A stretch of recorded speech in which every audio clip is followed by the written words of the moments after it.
Good morning, everyone. Good morning, everyone. Your Annie struggle streaming away already. Thank you to shout out to Courtney Michelle who squared me away. I didn't know that I had it, that it was showed for kids. Yeah. So I changed it. Hopefully everybody can get in now. I'm so sorry. Um, welcome this morning. Happy Saturday morning. Me and my daughter are going to come to you. We're coming to you early because we have something going on today. So without further ado, let me bring my fruit up. Hey. Hey. What's going on? Ain't nothing to it the way you do it. Your hair's cute. Do I look cute? Yeah, you look cute. I'm doing my makeup now, so I'm not on camera. Yes. So why do we have our makeup on today? Well, it's our annual go see the Nutcracker Ballet. It So, we is. gotta be all cute or whatever. That's what I'm we trying, do. That's what we do. yeah, I'm That's what we trying to do. do my makeup. I haven't done my makeup in who knows how long. So it's taking me a lot longer than usual because I'm like, I don't know what to do. Well, I want to get right to this really quickly. I want to do a recap. Good morning, Courtney Michelle. Listen, we had a great time last night with her live. It was great. Oh, good. We're good. It was real. I had a good time. I think we poured some jewels out there. Good morning, nephew. Who It on there? is I'm not not. looking on the comments. Who is It's it? what the funk. Hey, what's up, sir? What's going on? Yeah, what the funk. Me and Courtney, it was a great panel last night.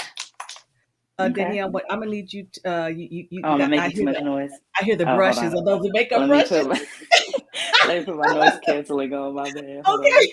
I'm like, are these the makeup brushes that I'm hearing? Okay, so Okay. Can you hear anything now besides my voice? no, I can't. No, well, Okay. not much. Oh, Um, still. just a little. Sorry. Yes, I look. Thank you. Oh, I'm a old. Yes, I look. You look old granny. Yes, I'm an old granny with my old granny earrings on. You understand me? This is what you call classic glamour Hollywood style. Okay, it is about style and grace. Yeah, so I look old granny. Oh, I'll take it. Okay. Why she gotta be a granny though? I mean, she is, but still. Well, it's funny because see, last night on Courtney's show, I was telling her how this young lady, Hmm. her name is Chantel Simone. She is a YouTuber herself, and she was commenting on a recent video that has, sparked up some little controversy concerning this lady by the name of April Mason. So I comment on that. I disagree with her particular analysis of the video, and she wrote back that her heart goes out to old women like me who are stuck in my trauma and hurt. Alrighty then. Yeah, yeah. And I was laughing. I said because I think she intended that to be a insult. So it's my hope, young lady, that you and I told her. I said, well, hey, I acknowledge my hurt. I don't. I'm not stuck in it. I've done the work. I'm happily married, and I wish the same for her. So yeah. So that old granny. I'm an old granny, but I'm fine though. That's what Mr. Randolph said last night. Oh my Oh, gosh, I need you to keep the PG of this show. I don't. because I do not do this to you. Do not do this to me. I don't need those images. I don't need those thoughts. I just said he thought I was look good last night. It was the eye contact that you made with the camera that was the problem. The way you Oh, was looking real suspicious, like, that's how you was be- looking because nasty. I dressed up, and I'm gonna go ahead and drop the link in the chat to get it early started because there's no particular topic for this morning because this is gonna be it's kind of like an impromptu, but we want to keep things on schedule because we have the Nutcracker, and since we're talking about that, this is year 24 that we are Indeed, going to see the indeed. Nutcracker. This is a tradition I started with my fruit 24 years ago at the age of 3 because, and I'll never forget the very first Nutcracker we went to was at the University of Oklahoma. And my soror was one of the prima ballerinas in that production at the University of Oklahoma. And that sparked this tradition because soon after that, I would go on active duty and I wanted to give my daughter something to that was a constant that she could look forward to no matter where we were. And I've loved it. We've become ballet snobs now. Okay, Now listen. we picky about where we go. I mean, we know the experience that we've had because I mean, nothing Yes. has compared to the San Diego Orchestra, live orchestra during. Yeah. I mean, come on now. I mean, it's not to say that other ballets are not good. They are, but we've been to some subpar ones. We were just like, we got to find Yeah, another studio. We got to the find one we another went to, theater. the one we went to in Fort Worth was not, yeah, No, not, mm-mm. yeah. But you know what? The one we've been going to for the past 3 years, in downtown Dallas, that has been, That mwah, is the truth. that's the truth. Yeah. So that's a close. San Diego, the California Ballet was definitely number one. But Mm-hmm. this, because we've gone to performances in Virginia, Tennessee, uh, uh, Fort Hood, Texas, San Diego, and now now in the Dallas Fort Worth area. So we've gone to quite a few. So it's so funny that he said what the funk said. Fort Worth, y'all know better. Y'all do it. We were trying to give it a chance, man. We was new. We Hey, didn't know. yeah, and I was wait. I just recently moved to the area, so I hadn't been here very long. But I wanted to keep the tradition going, okay? Because again, it's a tradition. So I'm Mm-hmm. getting made. And see, one of the things that we do is not only do we go, we get dressed up. Because youngins, I want y'all to understand something. That's how we used to do it back in the day. When my aunt, I think I'm grateful to my aunt, Auntie Rose, because she started me on this track of going to theaters and plays and stuff like that. Because my mom, as I shared with you, was a single mother of two, couldn't afford those things. So my aunt was able to introduce me and my sister to a lot of the cultural things. And what we would do, we couldn't show up anyway. It, we had to dress up like represented something, and we did. So we continue that. So there'll be people at the ballet with jeans and what have you. I don't do that. I don't Mm-hmm. do it. I We don't do got to that. be cute. Got to be Hey, cute. it is about class. I'm trying to help y'all. It's Oh about my gosh. class. It's about style and grace, particularly ladies. We're attracting these men. So hey, Courtney, Michelle, if you have a chance to come on, I want you to come up because we had a great conversation last night, What and was I y'all want talking to, about? well, we were talking about Miss Mason and how we did a different analysis. Okay. And I saw things a little differently because when Miss Mason said what she said, I think she said one of the things she said is that she was encouraging women to do the work for themselves, the inner work, okay? And as a Okay. result of that, the men are the byproduct. The men are the Well, byproduct of you working on your inner self. basically what when she said men are byproducts, that sparked a whole. I can So imagine. you understand me? So I don't think it was what we attempted to do, and it was a wonderful panel of myself, Courtney, several men, came on there and tried, and they gave their perspective, and here she is right now. Bring on Miss Courtney Michelle. Come on, Hi, lady. girl. Come on. Come on, girl. Hey, girl. Good morning. We can hear you. We can hear you. She there somewhere. It's just real, Okay. real quiet. She's hello. Hello, hello, hello. Could be Well, her as she's connection. yeah, as she's ramping up, I was just giving up a different perspective because I didn't think that Miss Mason, intended to be disrespectful or to. Um, And Here who she is is. Miss Mason, by the way? Who is that? She is a dating coach. A dating coach. God, there's so many dating coaches. Lord. I know, right? Dating coaches. Okay. Hello. I hear very, very, very, very, very faint, like a whisper. Yeah, girl, it's a whisper whisper. It's a whisper. It's we like, what? She said she Okay. gonna call back up. Okay, there we Okay. go. I had to be real quiet. I was like, what she said? So again, we were attempting to do a different analysis from a different perspective, and men were talking about how they felt, basically that men were secondary, and I understood it was probably a wrong choice of words. I when believe. when Sorry, Huh? what do you mean by secondary? Well, What did men it took it mean? that way. That, like, Oh, okay. men, like, we're a byproduct, Oh, I see what you're saying. that, Gotcha, yeah, gotcha, they were gotcha. upset about that. So I understood what she was saying, or what I believed that she was saying, because again, as you well know, daughter, Mm-hmm. she was basically saying that the men should not be the focus, is what she was saying. She was saying that you, woman, if you want to, you need to be the woman that you need to be for you, so you can Mm-hmm. attract that man. Well, she said Yeah. byproduct. What are your thoughts on Well, that?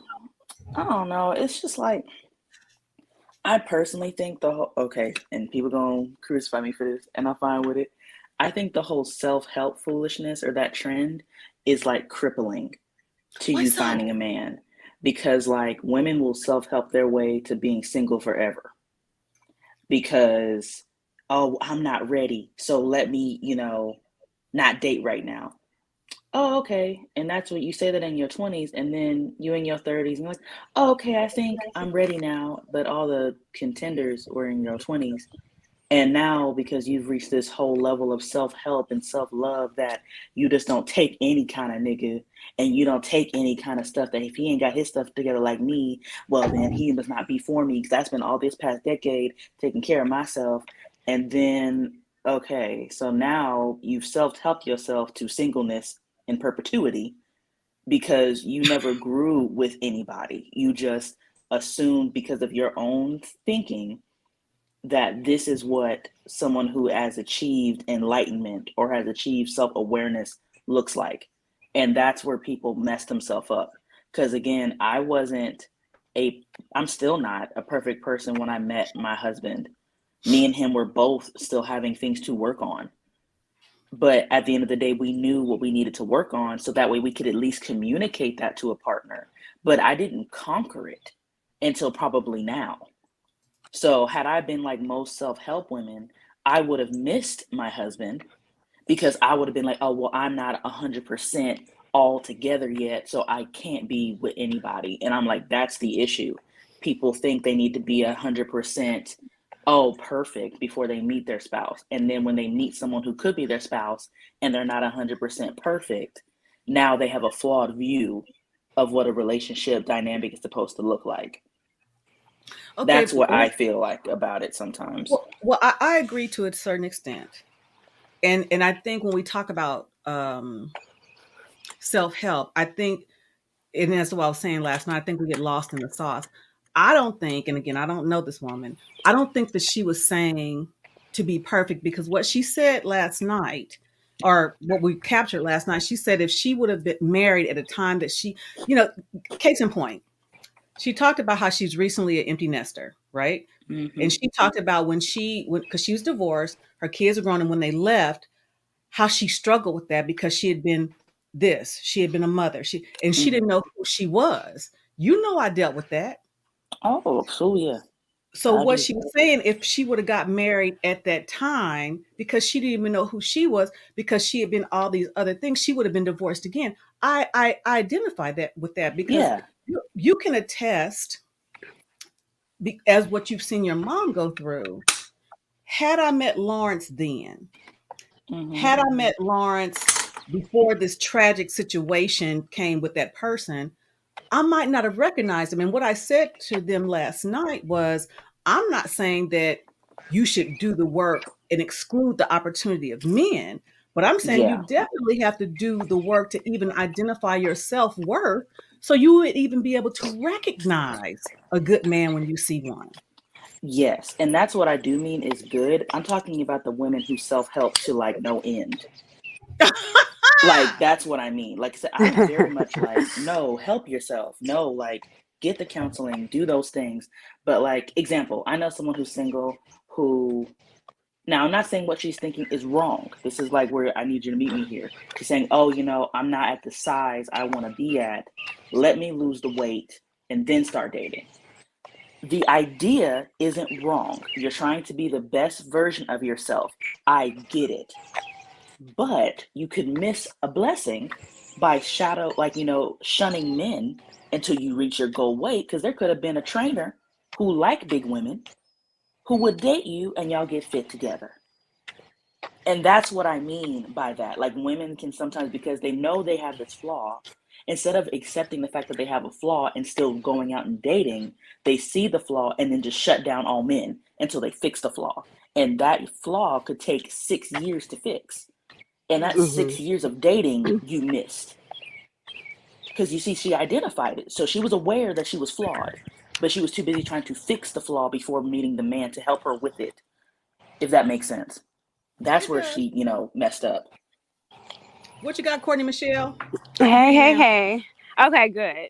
I'm on my little morning walk. I'm over here trying to get Come on, girl. You better walk. Okay. That's right. That's right. That's right. Right. But I think it's interesting that I kind of thought of with our conversation yesterday about April Mason is she was already married and has her kids. So that's the first thing, because I know it was like, well, she says she can get the litter, the pick of the litter, and she's 40. Yeah, and she's 46. What if she don't want to get married no more? I know so many women and men that have been in a long-term marriage, divorce, and said, I don't want to do that again. Yep, what if her pick of the litter is men that she wants to use for maybe sex, just companionship, but don't want to get married? Hence the stripper pole. She has a stripper pole in the room, Danielle. I see. Okay. Right, okay. right. So that mentality was like, you know what? She might have a lot of men that's coming for her for one reason. She might want them for, so she might not want to get married. It was a lot of people that was determining her success. As if she's not married, then she's not successful. She doesn't have men, but she was. Right. She might not want that no more, or right now. Who knows? Right. Yeah. And that's a good point. Mm-hmm. That's a good point. Go ahead, babe. I just think the disconnect with April. Okay. I just think the disconnect with her, with a lot of people in the space now, was, again, what we found out yesterday was the terminology. It wasn't that she was saying stuff that was just so wrong. It was the byproduct, and her being 46 and she can get any man. I think that triggered a lot of people. Yes. Uh-huh. Yeah, so, I agree.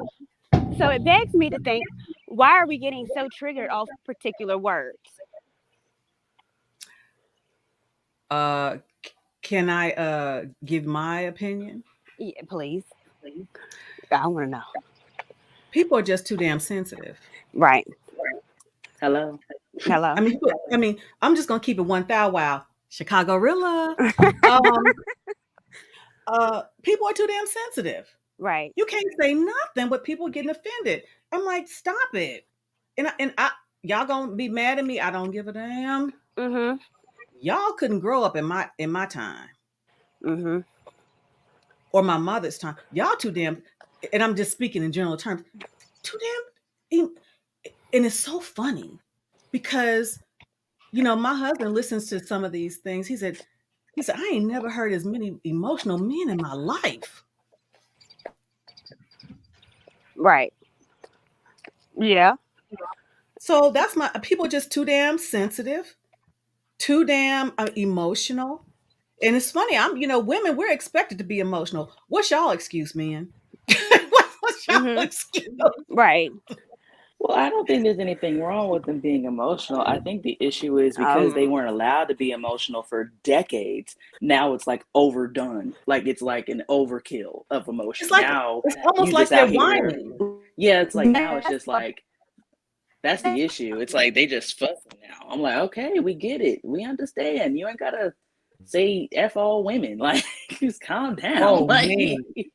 I mean, I ain't heard so many bitches and this and all that. I'm like, we all that? I mean, I ain't heard so many. Look, I ain't heard so many bitches since I started purchasing NWA albums. And I was like, so we just on some Compton killer shit. Like, I ain't never. I was like, wow. Everybody want to be a thug. Everybody a Twitter thug. Everybody a Facebook gangster. I'm like, okay, I need y'all to calm down. It's not that serious. And what's interesting, because then of course you talk about the Pookie and Ray Rays. But then sometimes when I listen to these men, I was like, well, I can't see the difference. Because you sound like the Pookie Ray Rays on the corner. F y'all women. F y'all bitches. I'm like, what? You sound like Lamont on the corner. Oh, no. Not Lamont. Lamont. Y'all know Lamont. Y'all know Lamont. Oh, no. So, it has been you make a good point, because I have many friends, men and women, who've been married for many, many years. 20, 30 plus. And they have said, when their husband or wife passes, or if it didn't work out for whatever reason, they wouldn't get married again. So you're absolutely right, because I was looking in the comments when she was talking about it. She talked about she filed for divorce. Boy, they were reaming her. You're not successful. You divorced your husband. Shut up. Right. Shut up. You don't know nothing why. about her story. Nothing other than what she told you. Shut up. Yeah. And it's interesting because no one said why. Right. And this is something that I really want to, dive into, is why is it the pinnacle of success is a ring? Why is it not being happily married? No one says that. You divorced, put a scarlet A on her chest because she divorced her husband. What if he was walking around in her panties 24/7 and didn't want to take them off? Now, girl, there you go. But you don't know. You don't know what people's lives are inside their home. You only know what people give you. So it would behoove us to maybe dig deeper in some of these people before you want to cast her away. Why? Yeah. People don't care to know why. And Mr. Goff, you said, so if a man is emotional these days, his value is lessened. Who said that? Well, I don't know. But there should be a middle ground. And my daughter makes a very good point. Men for years have been taught to hold their emotions in. And I'm not saying that in any shape, form, or fashion. Mr. Randolph's gonna be mad at me, but I'm gonna go ahead and share this a little bit. His mom died, over 20 something years ago, way before he met me. He was in his 20s himself. And, around the time of her birthday, of course, I think in the first or second year we were together. And I noticed a difference this is when you know your man, and this is when you know your man. And he wasn't himself, and he was just a little extra quiet. Now he's quiet anyway, but he's a little extra quiet. And then all of a sudden I noticed him putting his hand over his face. And I kept saying, well, what's wrong, babe? And he didn't want to look at me. He didn't want to look at me because he was crying.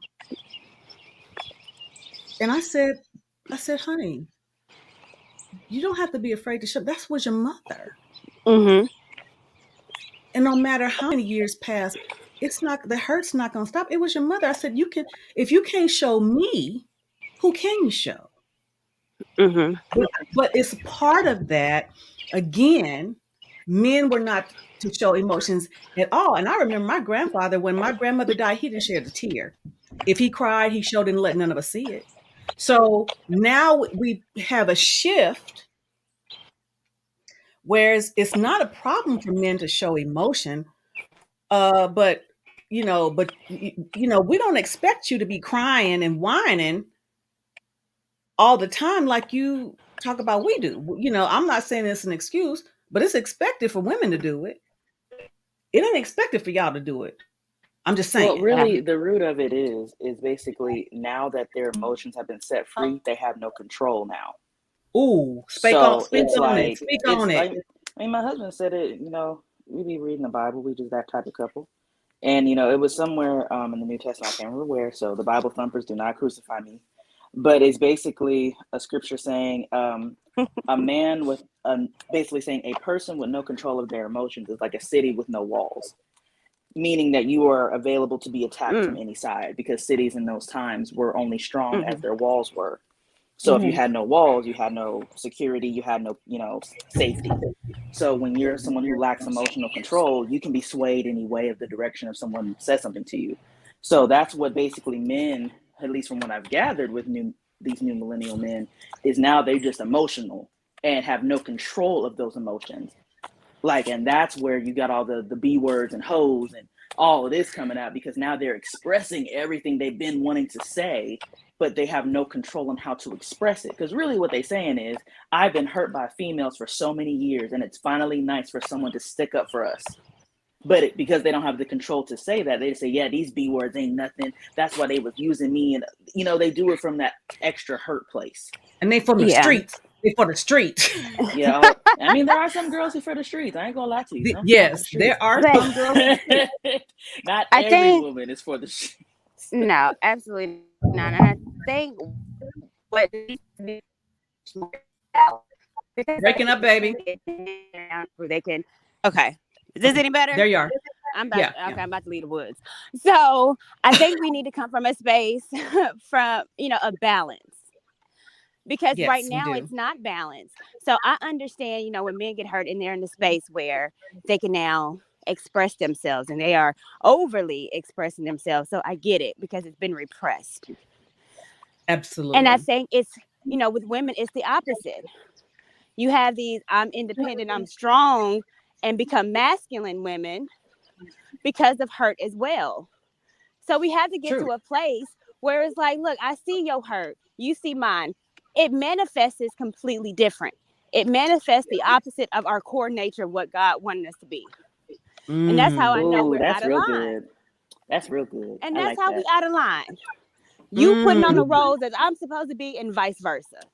So now that we know we out of line, we need to get back on track, because what we're doing is not working.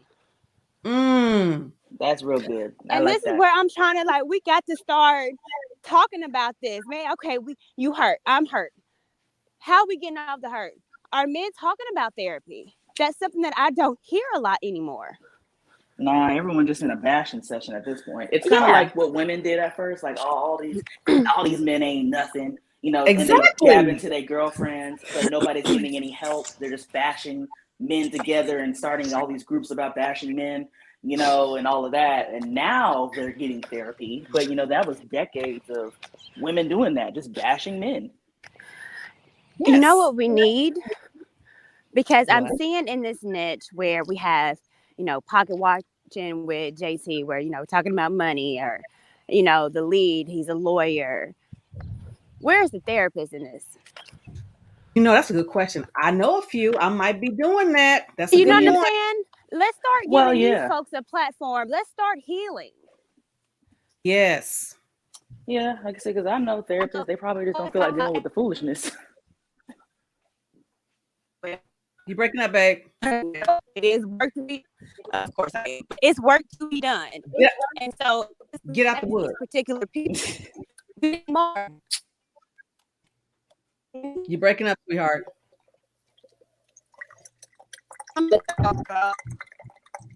Girl, I can't hear you. I shouldn't have talked about. You sound like a robot. Yep, because I don't know what she's saying, bro. I'm like, daggone. I can't hear.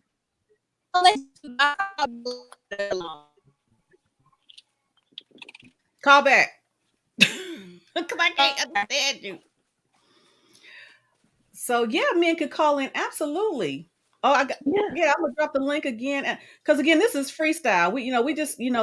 We just kind of talking stuff because we didn't have a particular topic.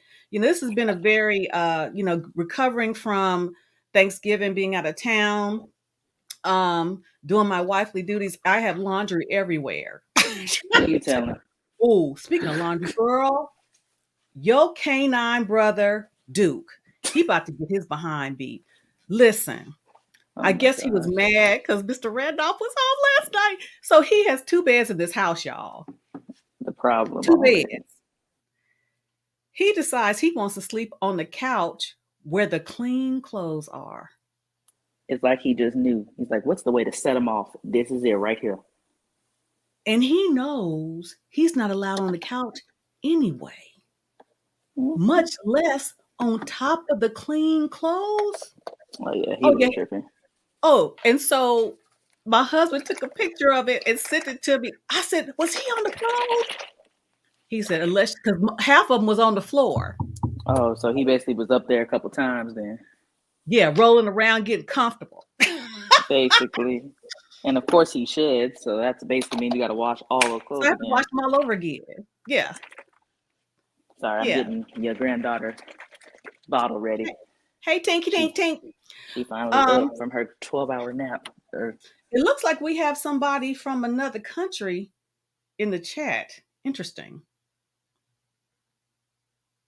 Interesting. Listen, Mr. Golf, thank you. Absolutely. Absolutely. Because, this is something in the Black community, that just wasn't something that we advocated, encouraged, even talked about. And, they said, well, I'll talk to the Lord about it. How about the Lord put, people in positions in knowledge and experience and education Mhm. to help us in this journey? I mean, that's like the story I've heard. It's like a old tale or whatever. So not like actually factual, but Mhm. basically, it's like the analogy like if you in a hurricane, right, and your house is flooded, and you stand on the roof, and you praying to God, God, send me help to come help me get out of this. So He sends a boat. You don't get on the boat.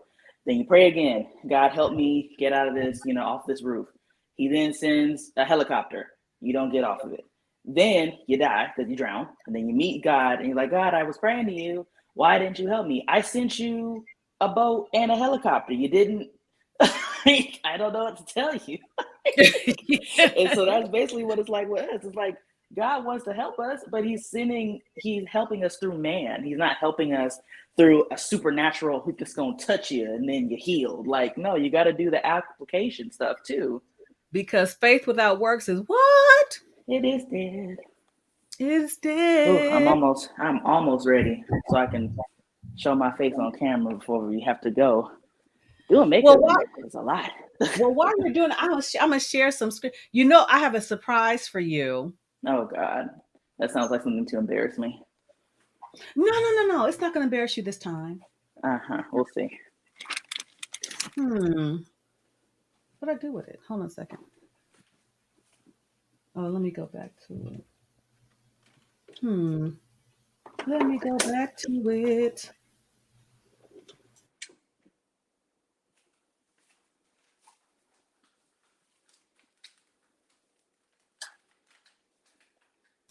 Okay, I'm gonna share my screen. Let me see if I can find this thing here. Okay, let me find it. Are you ready for the surprise? No, but I'll get over it. You ready for the surprise? I'm gonna Oh share the Lord. screen.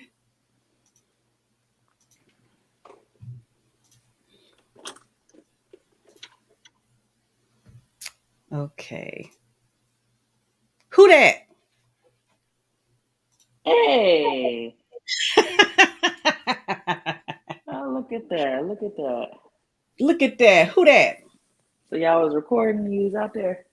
Yes. Look at you. Listen, You listen to record what your everywhere you grandpa. go. Yeah, listen to what your grandpa was saying. Oh, she Okay. loved me, but she showed me she loved me. Ooh. If you guys understand what I'm saying. Yes, yes, yes. Yeah. So again, talking is one thing, but doing is something else. Come on with it, show. Okay. I've been in the chat. Listen. Social clinician is definitely speaking some facts and statistics as well as anecdotal evidence.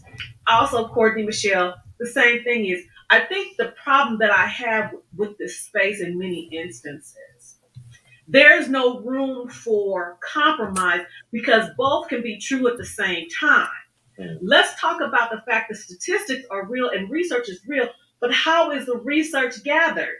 It is gathered from anecdotal experiences that are surveyed and given to come up with the data.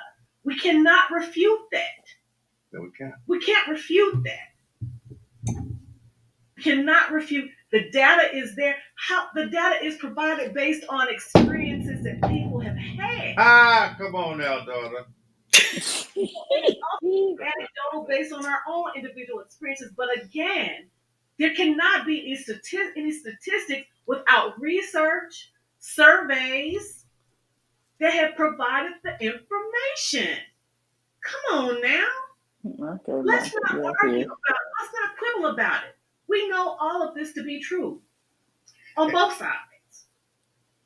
And Anya is saying, I believe oftentimes it's not that women aren't intentionally not choosing certain men, it's that they're merely not choosing themselves due to struggles with self-esteem, abuse, etc. I don't deny any of that, but also that both can be true.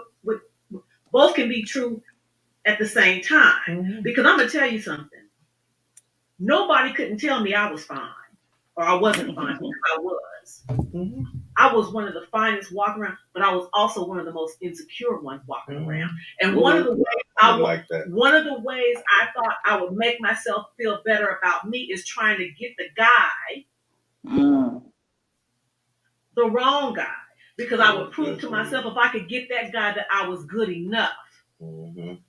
Let's be clear there. And also saying to myself, if the square guy wanted to be with me, I want to make myself feel better by overlooking him because I'm thinking I can get the guy that everybody wanted. Come on, let's get real with it, people, shall we? That's real talk, Jay. Real talk, sir. Mm-hmm. Yeah, that's real good. It's a combination of that. And choosing yourself. Your grandpa. He a gangster first, always. Yes. It was fun. It was really fun, and he enjoyed it. He really did. I'm sure he did. Did y'all do a live or something? Yeah, we did. We did a live, an impromptu live. It was fun. It was really fun. I want to bring up something else that he was talking about. Let me see. Because we talked about, and this is why.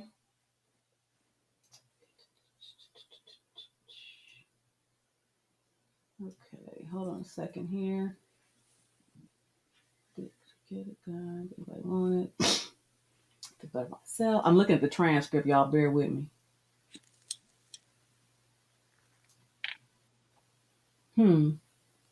Oh, I'm finally almost ready. Lord. So, anybody want to call in while we're doing this? Hold on just a second. Put myself on mute for a second while I try to find this.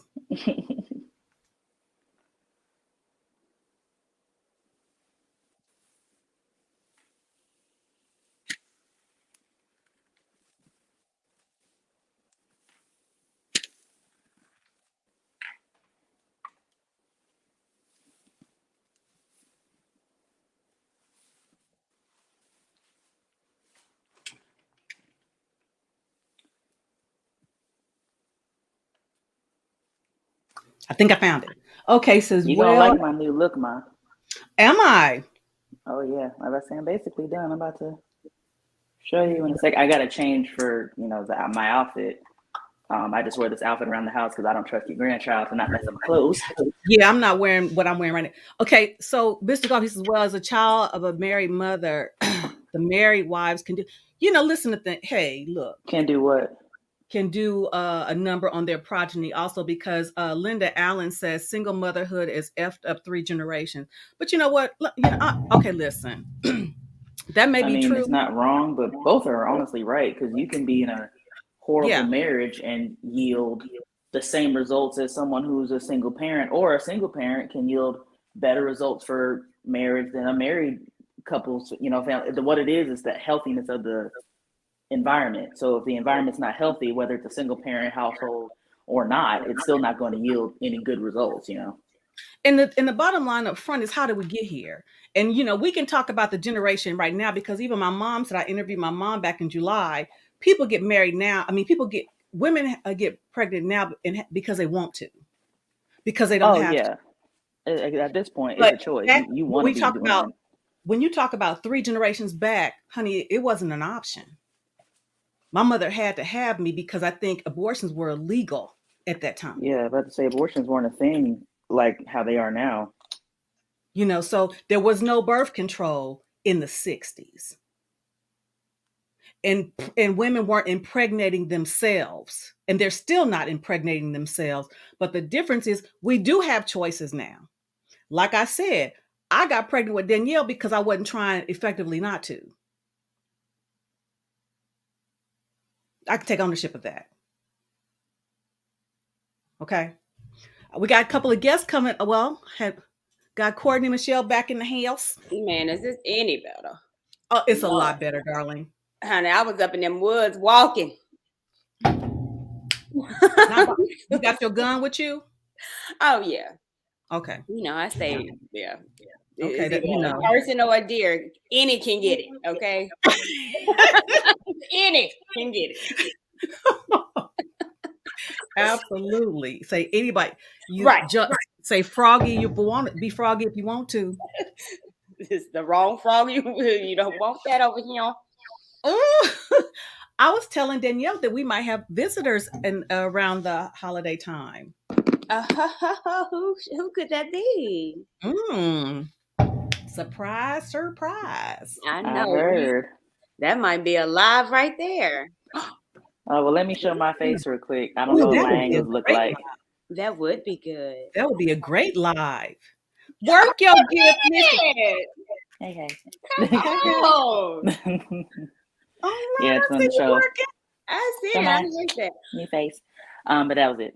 Because I really like. Okay, Look, Courtney, you her see them big. Oh, Yes, you I was just about to say that. I said her glasses. We mentioned your glasses yesterday on the live. Oh, they- And they're exactly like April May, except hers is clear. oh, are they? Mhm. Yes. That's funny. Yeah. Yes. Come on. I'm like, come on, y'all reaching now. Yeah. y'all reaching. Mm-hmm. Yeah, that was funny. So Yeah. So M Mills is keeping it 1,000 because again, access to birth control was limited 40 plus years ago. So again, I didn't know it was that short a time ago. I mean, birth control didn't start to happen until the 70s. Your mom is 54. yeah. Dang, for If you real? think about our grandparents was having like 15, 16, 17 kids. Yeah, big Yes. facts. It wasn't like I think they wanted them all.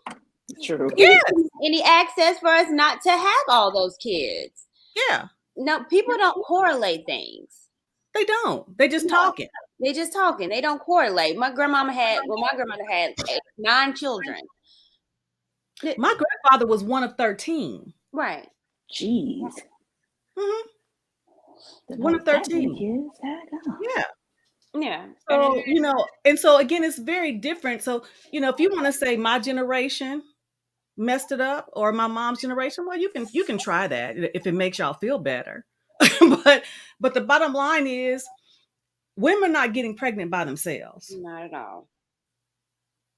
At some point, we have to just take the fact, like, okay, yeah, mistakes were made, but like, what are you gonna do about it? Exactly. Because you can point the finger all day long. This is why they messed me up. Okay, they messed you up. Now what?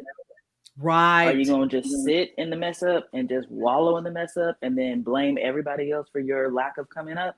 Or are you just gonna get up and do something about it? Like, it's again, like, I'm not saying it to be insensitive. It's just like the excuse culture is just so annoying. It's just like, okay, we get it. You hurt. We all have been hurt, but get over it. Like, and I'm not saying it because I haven't been hurt in my life. Like, I've been hurt quite a bit, more than some people that I know. But at the end of the day, I got up and just decided to get better and just decided to take care of stuff. Like, so at the end of the day, you looking for, like, I'm like the worst person to look sympathy for. Like, the worst person. Because like, if you tell me your story, now there are people who I know whose stories are worse than mine, so I don't lack empathy. But if you're looking for me to wallow in your sadness with you, I'm not the one. Like, I know people who have been, like, when I say smacked in the face by life, I mean smacked in the face on both cheeks, but have still come up and done better for themselves. Like, my father's one of them. Like, he had literally every circumstance to not make it, but he did. So it's just like, at the end of the day, you either want it or you don't. It's just that simple. Speaking of wanting it, so let's listen a little bit more to what your grandpa has to say real quick. Okay. Good for me because I'm not, if I would have got the revelation soon enough, it wouldn't have taken me to 52 to get married. Because let's talk about that. Let's switch lanes really quick. We're going to come back to what you're doing now, Dad, with the youngins. No problem. My dad, after that, I've shared with them that situation that happened with Michael and how helpless you all felt because you saw me in a situation that you couldn't help me get out of. You were fearful for me. But once I finally got out of it, you said to me, this is before I met my husband, that you said that you wanted, and you said it kind of with tears in your eyes a little bit.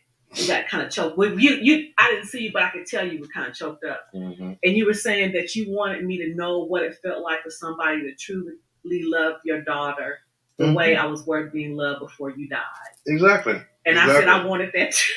Exactly. I said I wanted that too. Exactly. Because my dad had seen me. And also I shared with them how I had this relationship, you know the one, for many years. And after he had, I think I was in Fort Hood at the time, and this is when he had gotten somebody pregnant, and that just kind of almost took me out. You said to me that you wished that you would have been there more for me growing up. Because had you been there, you would have shown, and been more involved, you believed it would have helped me make better decisions when it came to men. So this is what we're also talking about, people. That is why fathers are important. Fathers are so important to grow men to be men, but also to show their daughters what they're worth, so they don't be going out there choosing the foolishness. And again, my dad, had we been closer during that time, because my dad knew the game, I talked about it because, again, when I was grown and I was dating this one guy, my dad had one conversation. This was like within the last 6 years. Yeah. My dad had one conversation with this dude. One. You know what you talking about, Dan? And he said, no, he ain't it. Tell me about that, Dad. That's funny. I don't remember the young man's name, but it don't matter. I don't know what you're talking about. My daughter had told me about this young man that she had met, and I don't know what attracted her to him. But however, somehow, I think my daughter said, "Dad, he wears gaiters like you," or something like that. Because that's the only kind of shoes I wear is gaiters. I don't wear nothing else with gaiters. And tennis shoes will work. I ain't bragging, but however, so he was telling me about his little shoes, and so I just asked him, something. I can't exactly remember what I asked him, but during the conversation, I noticed he was trying to talk slick, and to me that's being. Regardless if my daughter told him I've been in the game or whatever, that's still being disrespectful to me because this is my child. Okay, I'm not going to let her walk into a situation blindly. And I told her when I got off the phone, I said, that nigga ain't about nothing. Toss that nigga. Because he stayed good at all times. She knows. Put it this way, my daughter's a hip square. I'm a hip square. She's a hip square, but that's I good can say though. that. That's pretty accurate. And at that time when Chuck spoke to a young man, I'm glad she had called me because it seemed like she was kind of fascinated with him. Okay. I didn't want my daughter to get called up on a mess like that because then I'd have to take a trip.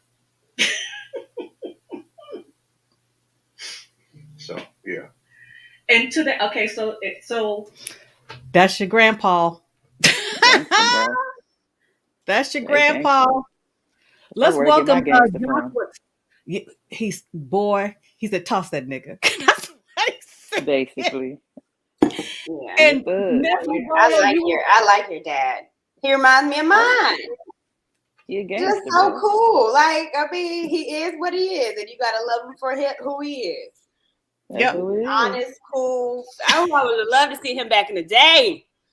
Oh, he was the flyest ever do it. I know. And I got to say, my dad was fine.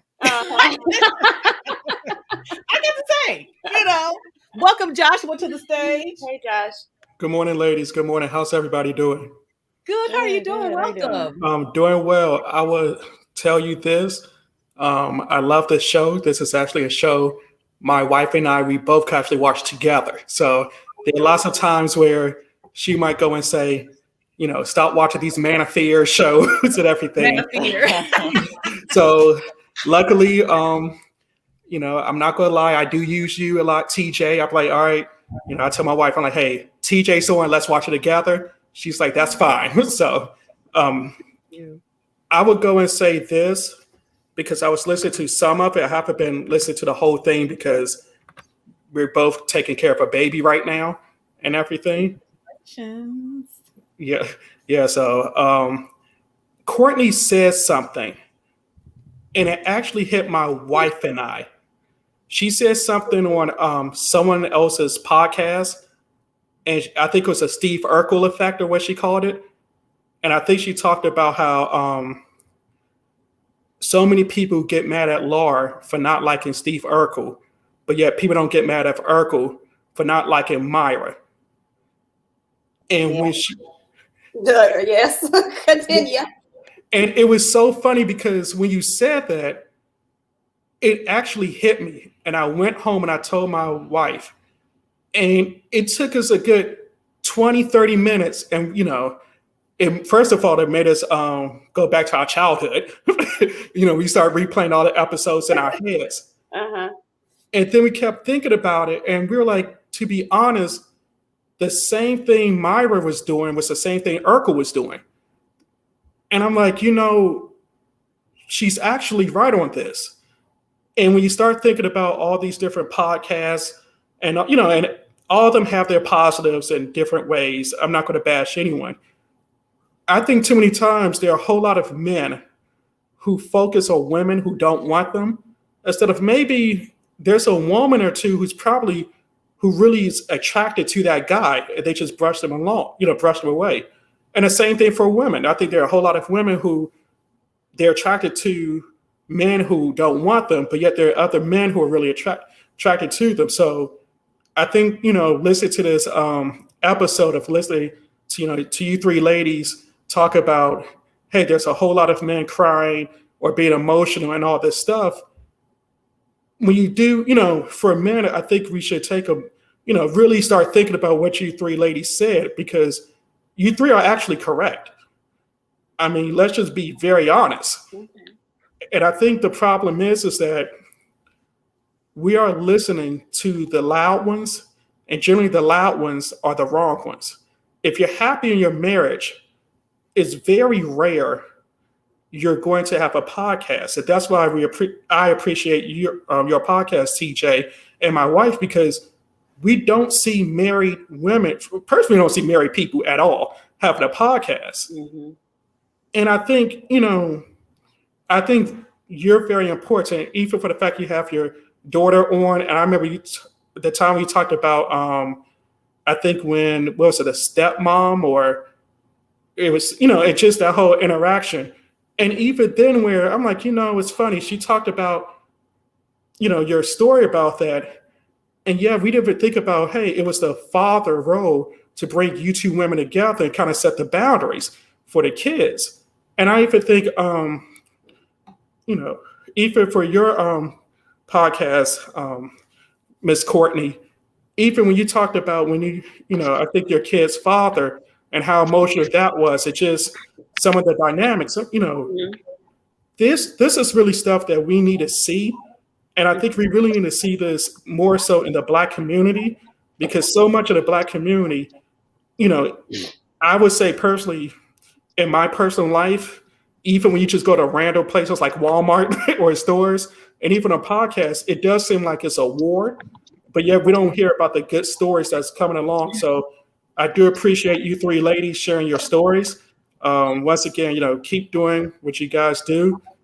I would try to go and watch as many shows as I can, but my wife and I, we do have a newborn, so there are times where, kid comes first, of course. So. Well, that was awesome. Thank you, Joshua. Thank you. And thank Mrs. Joshua. I would go and tell her that. Yeah, But you three, congratulations on the baby. You know, Danielle has Howlett Nick is about to be she's 7 months now. She's already 7 months. Mm-hmm. Oh my gosh. So enjoy that little scrump. Did you have a little boy or girl? It's a boy, 3 weeks ago. Whoa. Baby. Oh, it's about to get fun. It gets fun after 3 months. It's already there.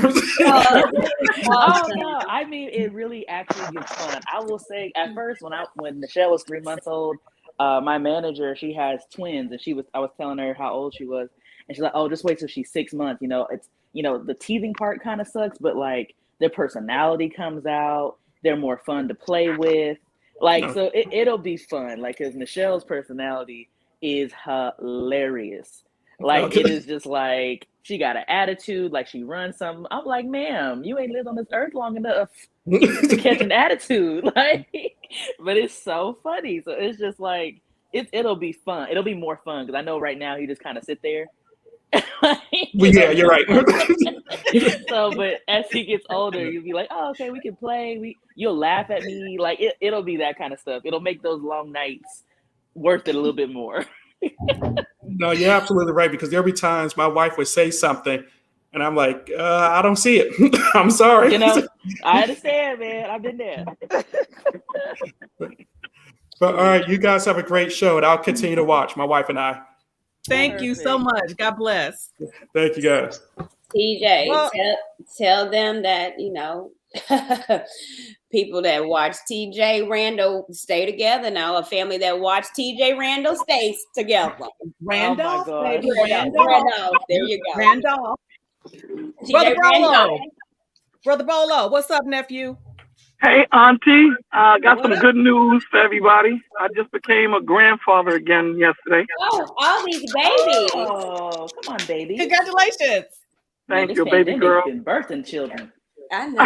Congratulations, Bolo. Thank you so much, baby girl. That's so cute. Yeah, she got the coolest grandfather on the earth. She does. Yeah. She does. Yeah, she does. What's going on? Nothing, ladies. I heard what y'all was saying and talking about him, and I love your father, man. Mm-hmm. Your father is smooth. Yeah, he's smooth. He's he real smooth, and it's so important that, and I see the way your eyes light up when you're watching him, like that. You still got that little girl love when you see your dad, and that's so awesome to have, because you always feel that safeness. You always feel that unconditional love. I'm trying to tell Come on now. G. Come on now. You know what I'm saying? You can't fake that swag right there. You can't fake that. That's authentic, baby. That's not authentic. Organic. That's organic. Hey, I still remember, as a kid, I thought he was the coolest because he always had perfectly matched suits. Perfectly matched. And I don't mean, this is the thing, it's perfectly matched. Because I remember we were going somewhere with my uncle, and he was in the car. He had this green suit on. And you'd be thinking like, oh, green, you can't match that green perfectly. You lying, because that green with the green shirt and the green in them rings and the green gaiters, you would have thought, who made this? Because it's all the same color green. Like, how does this happen? He was the flyest to ever do it. Mm-hmm. The flyest. You can't tell him he ain't fly. That is wow. Wow. This is him. Come on. He got a little Montel Jordan right there. He got a little Montel Jordan. This is how we do it, look. Okay. My daddy wasn't no. Yeah. You understand me? He is handsome. Girl. Can't tell him nothing. Yeah. Come on, Johnny. He's smooth. He's smooth. I love it. That hat to the side. And the beauty, you gotta take, that's the swag. That's the, what I'm saying, I'm feeling myself on that. And it's a genuine feeling yourself, because it's earned. Because you got some people that they tilt their hat and it's not earned.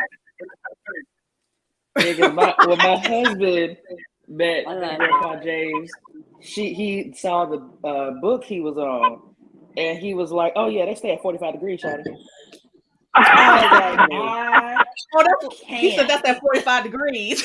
I was like, I cannot deal with how gangster my grandfather. Can't make that up, man. For me. And that's the beauty in it. You can't make that up. You feel that genuine love. You feel that that authentic, genuine love in being a father and being a man and unapologetically being real. You can't make that up, man. Yeah, these pictures are actually making me smile. It is. I'm really smiling. So you don't know about him and his mink coats, okay? He's fly. Let me tell you something. Come on. Let me tell you. I remember. Oh my God! Just like your dad.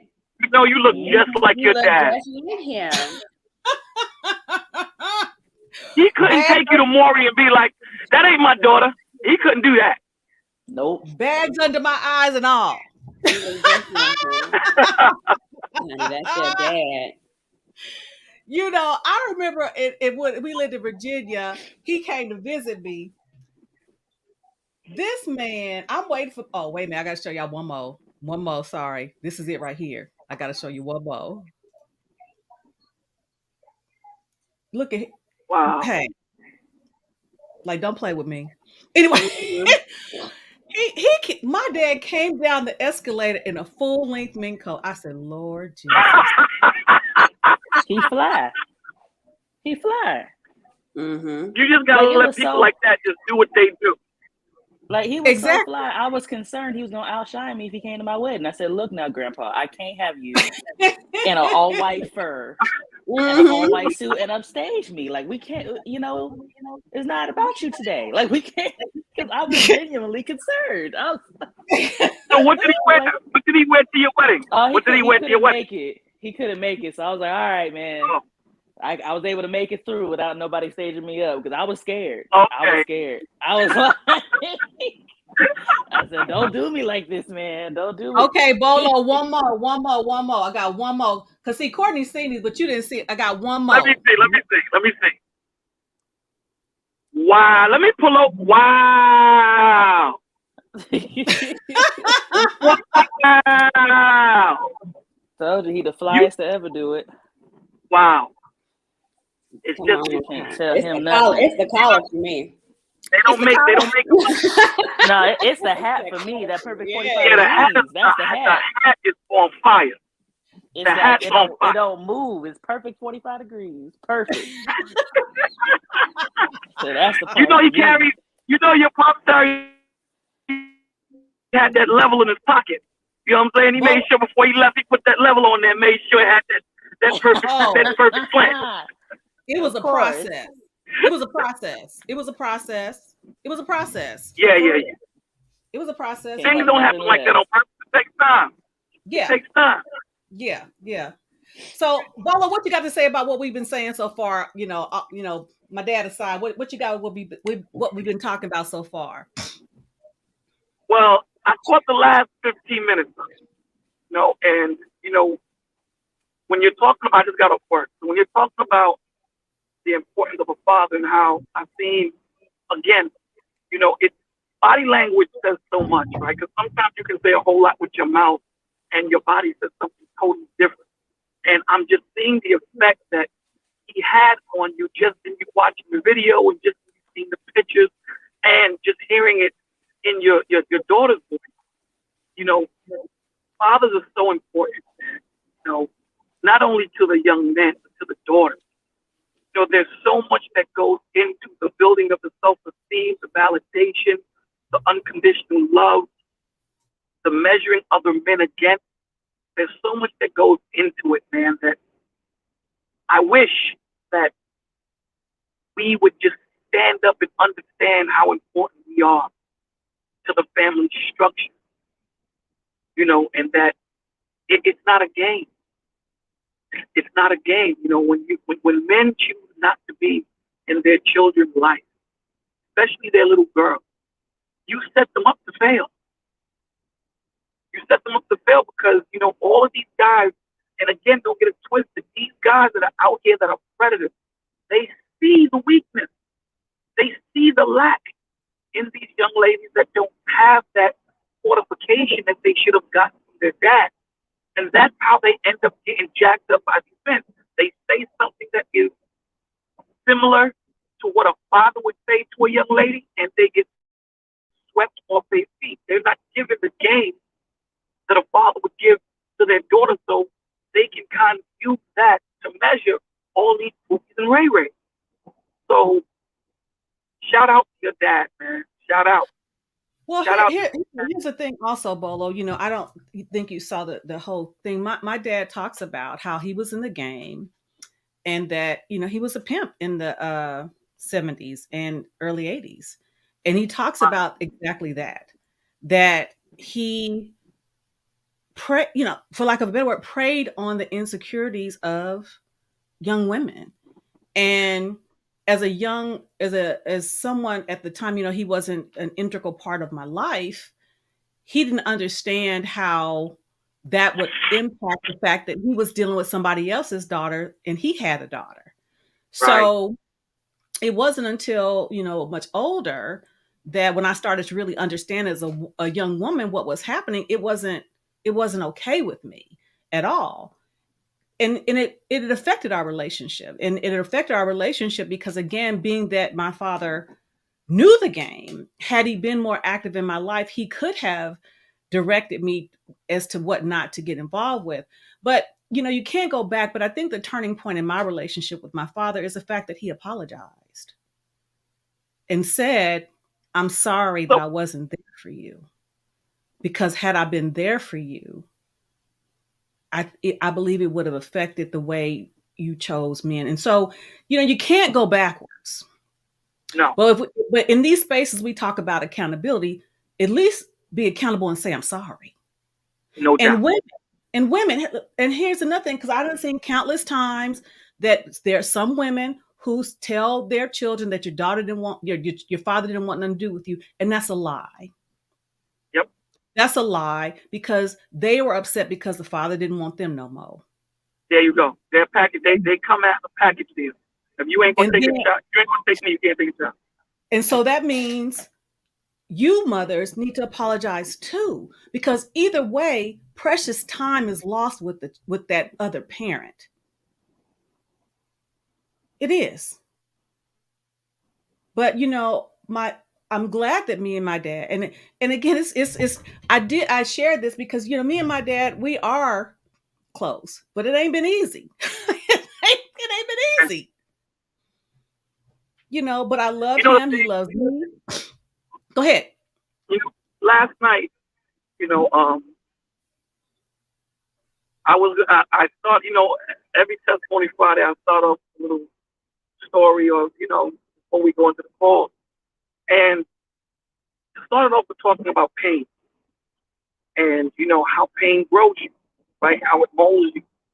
And when we're dealing with the Most High, a lot of the suffering that we go through necessarily doesn't connect to us being bad, right? It's just the way we're growth, because Job did nothing wrong.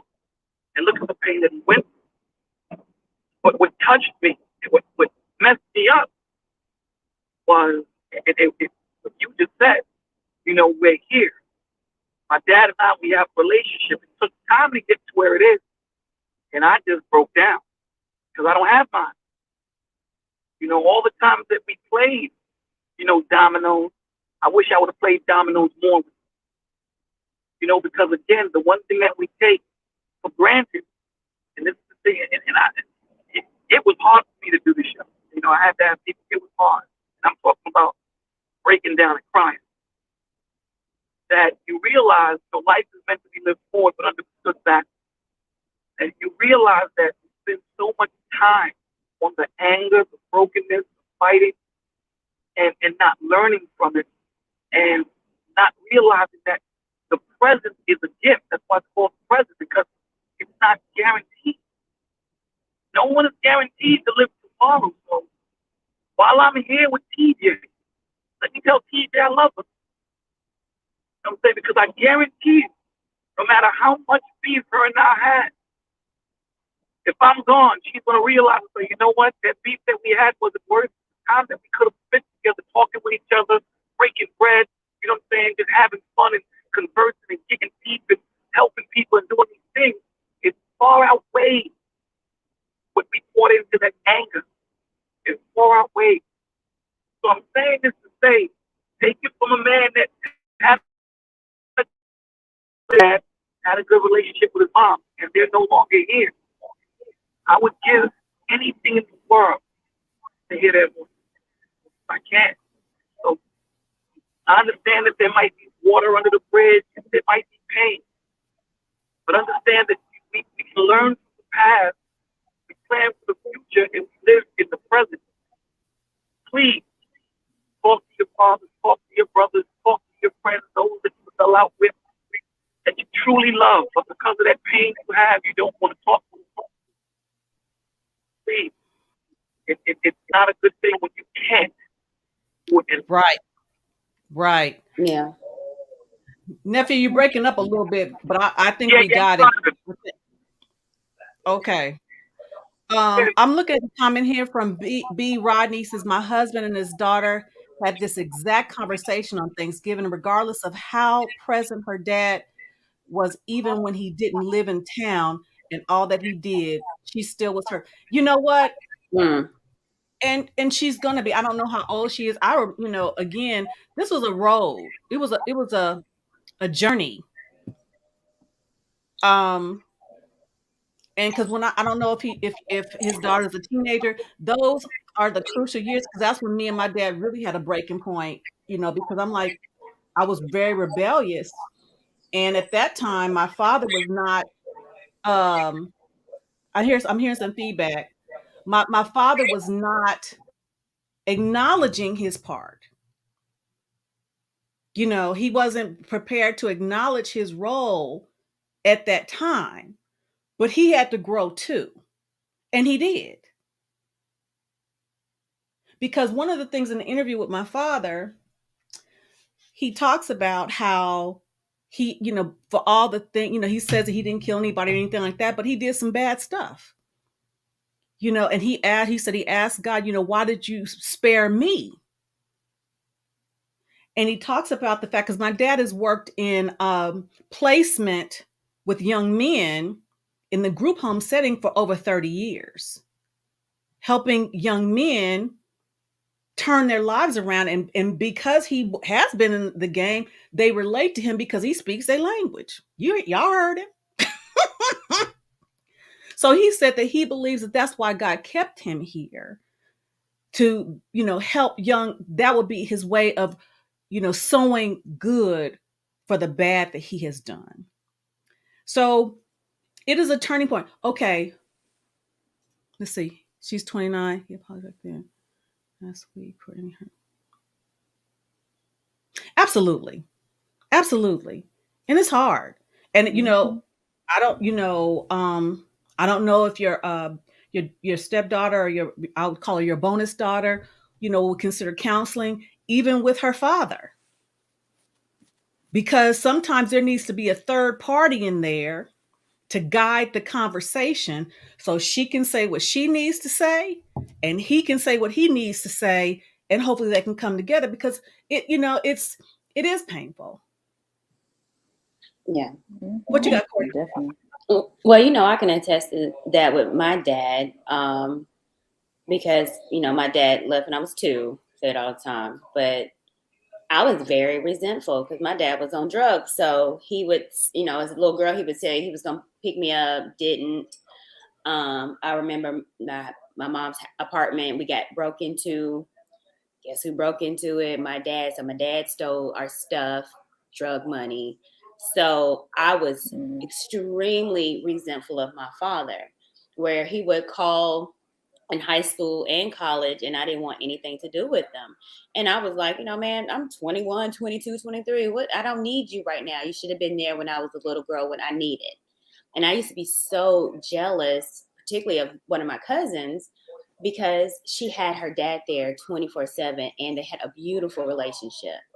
And I was always like, why can't my daddy, love me like my cousin has her dad and how he loves her. And I was so hurt. And again, it manifests itself in a lot of, relationships that I couldn't maintain because, again, my first love hurt me. Why in the world would a random man want to love me and my daddy doesn't? So, trying to become a better person, a lot of stuff that was going on. And it was a realization that I had to forgive my father. And that was one of the toughest things that I had to do.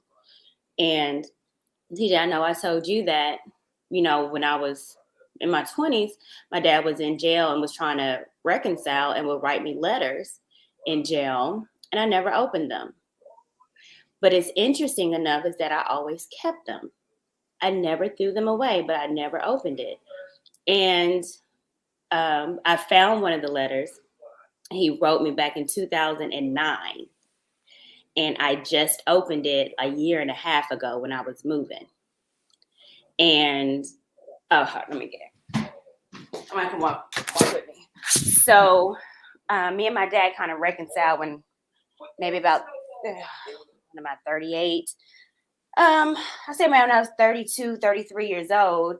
And it was the best thing that I could have done for me.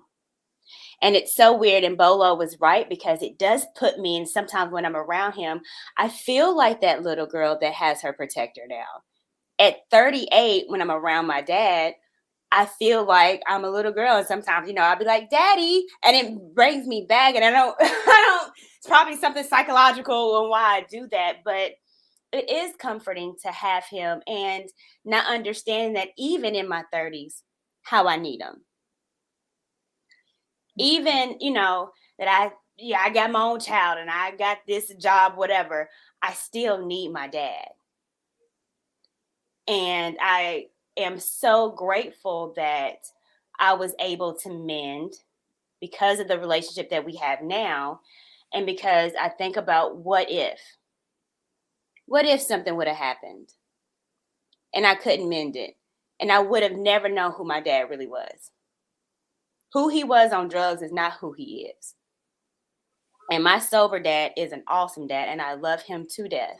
And I'm just really, really grateful that he's in my life. We talk every day. We battle turnip green food. Like my grandma is going to battle who bakes the best turnip greens. Oh, for turnip green battle. He thinks he got it on a kid. And I'm like, Dad, you don't, So, and I've even said this even like with my thing and my gap, it's my homage to him. And if anything, my dad ain't gave me You nothing. saw my dad has a gap, right? Yeah, I did. I was about to. Oh my God. Yes. Mm-hmm. So, and my dad has freckles around his nose. Well, I was going to have freckles either way because both my parents have freckles. My mom has freckles, and so does my dad. But I do look more like my dad. Huh? I didn't even think about it. She sure does have freckles. Who, mommy? Yeah. How could you not see them? It's because they blend in. They're not like, because her skin's not the lightest.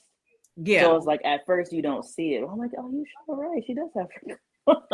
So I was like, oh yeah, I forgot about that. And I think what's important, one of the things that's important is that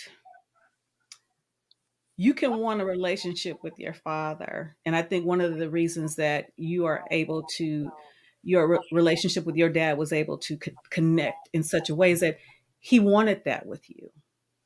Mm-hmm. Mm-hmm. And it's beautiful. Because you all couldn't continue to have the relationship if you wanted it and he didn't. Right. Yeah, because that's where I'm at with mine. Like I said, maybe when I'm your age, maybe he'll wake up, maybe he'll get old and realize, oh, I should probably connect with my child. But now, again, there's nothing like, it's not that we don't converse, because we do. I literally texted him yesterday, asked him some advice on where to get some protein powder. Like, he answered. It's just there's no depth. There's no like surface level. Oh, let me tell you about my upbringing, or let me tell you about what's really going on with me. It's like you said, it's surface level. So it's like, and I've tried for decades, like since I was a kid, to have a relationship with that man. I can't make nobody call me or don't want to call me back. So for my own sanity, I just kind of disconnected him from a need because I was never going to get what I need from him. It's just not happening. Maybe when he's in his 70s, maybe that's when I'll get it. If he's, God willing, still alive at that point. But what I would encourage, if there's other women who are like that, who don't have the, blessing that you do with your father, to reconcile with peace. So if anything were to happen, you won't have mountains of regret. Right. Because I've already prepared myself. I've apologized. I've let go. I've gotten counseling on the trauma of him not being there. So that way, God forbid, if something were to happen to him, I wouldn't be like, I wish I could have told him how I felt, or I wish I could have told him this. I said everything I needed to say. So, and he knows how I feel. We've had a conversation enough to where he can gather that, my upbringing did hurt, whether he meant to it or not. So that way, at the end of the day, it just is what it is. Like, you can choose to do something with that or not. But either way, I'm not about to sit here and be broken over you not seeing how great a relationship with me would be more than just surface. Right. Well, real quick, because I gotta say it before I forget. I'm 54. You talked about something that was very crucial, and it ties into what with my father. That and Mills put here. Let me see if I can find it. She says something. I realized as an adult that I was dating older men growing up looking for a father replacement. You let me tell you something. When I was in high school, I chased. I was going to make him love me. A young man that was 4 years older than me. Now it would be against the law because I was 14, he was 18. But you're absolutely right. Because, and then like what Courtney is saying, and sometimes and we talk about, generally speaking, and you have these platforms that men are talking about women in this way or for the streets or this, that, and the other. That may be true. In some cases, it is true. But what's important also, many women like myself and Courtney, we get into relationships because we were searching for something, to fill a void because we didn't have our fathers. But part of it is that we were looking to fill a void, but at the same time questioning whether or not we were worthy, because we were feeling like if we're not good enough for our fathers to even want to be with us, what makes us think that this guy is going to be true to us? A lot of times sabotaging our own self, and sometimes just picking the wrong dude because we were searching for something that we did not have from our fathers. Right. So I think it's important to consider that, because again, like I'm gonna use my mom's phrase, using a wide brush to paint over women as these users and trickeration. I'm not discounting that there aren't there, because and sometimes I did it, not intentional, but hell, I did it. But the motivation was I was longing to be loved, to the extent of using manipulation sometimes because I needed it so badly. It's not an excuse. It was the reason or a contributing factor, but it's not the excuse. But it definitely, because no matter how old you get as a woman, I can't speak for being a man because I ain't one, but I do know that. And my father had talked about in our interview, he never knew his father ever. Don't even know what he looked like. Never even seen a picture of him. Okay. So the men that he emulated were the men living the flashy lives. That's what he gravitated, because he didn't have the example. But as a woman, I can say that at every age, a woman needs her father, because my grandfather died at 91. My mom is the baby. She said, I miss my daddy. It never goes away. So fathers, I implore you. And if you know some fathers, if you either is relates to you as a father, or as it relates to somebody please, I'm a living testimony. You got 3 women on this panel that have had probably endured unnecessary hurt because we did not see and receive from our fathers what we needed from them. Mm-hmm. What are your thoughts on that? Oh, I mean, I was the opposite with y'all. I was a manipulative one, like toxically. So like like when you hear the story, a guy gets hurt by a girl and he become a player and all that. That was me. I was very much like bad, just really, really bad, heartless, breaking all these little young boys' hearts with no remorse because I was fine, so I could get away with whatever I wanted to. Like I was just like, I didn't feel bad because I had no feelings left. Like That's I good. was just like, whatever. Yeah. Oh, it sucks. Oh, okay. And like it was a deep wall I had built, and I couldn't feel anything. Like I was just numb to like all of it. Most of the couple of years of high school. It changed when I met my boyfriend in high school, Matt. That's when I finally got a taste of what actual love feels like. Still messed it up, but I was able to get the joy of genuine love, and it was from someone who again wasn't black. So that was a difference too, because at the time, before y'all come for me, at the time I was not treated the best by black men. I wasn't. I was played with, manipulated. When I started to finally kind of get feelings again, they just used those and abused those like they were going out of style. So when I met Matt, I was just like, oh, you're white, but you treat me like a queen. This is different. Like, I don't know what I did to deserve this, but it was pretty cool. So it was just like, wow, this is what love feels like. So when, we broke up in college, unfortunately, but I at least had some example of what to look for that I know a lot of women never got. So I'm very thankful for the 2 years we were together.